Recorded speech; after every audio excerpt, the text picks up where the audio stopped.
So, end of week 2. Just a quick update. I don't want to keep you here too long. It's also quite late, so I thought I'd do this now and then edit it tomorrow.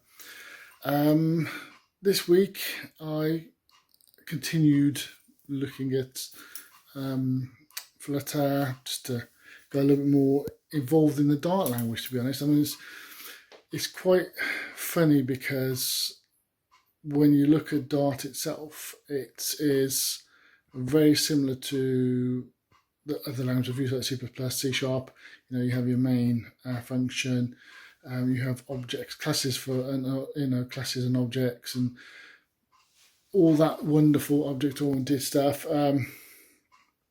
The first function that gets called is the main, which tends to call you saw that from the example program I put up last week. It runs that kind of that function, and then anything there's obviously that's where you build your app or you call the objects.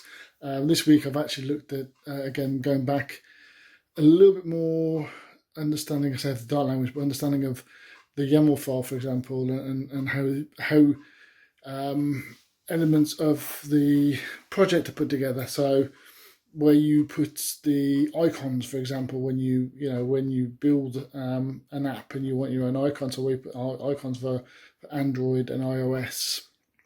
So a little bit away from the language itself, more about the kind of the fundamental aspects, which is still very interesting, because how the fact that with Android you have multiple different icon files, whereas with iOS it's one, I think it was, and also how if you're using Android Studio you can build the icon, the round icon through there, because otherwise you have like square icons with black borders, or round icon in the middle. Anyway, so that was quite an interesting thing. But yeah, I've also gone back to the basics. I'll continue with the basics of now understanding, for example, first of all, building your classes and calling the class in the My App. So you have your material app kind of defined within what you call it, maybe My App, for example, is the class. Most of them start with that way. Obviously, it doesn't matter what the class is called, but My App is a common kind of starting point. And then in there, obviously, you have your build method, which is where you build all your your main screen.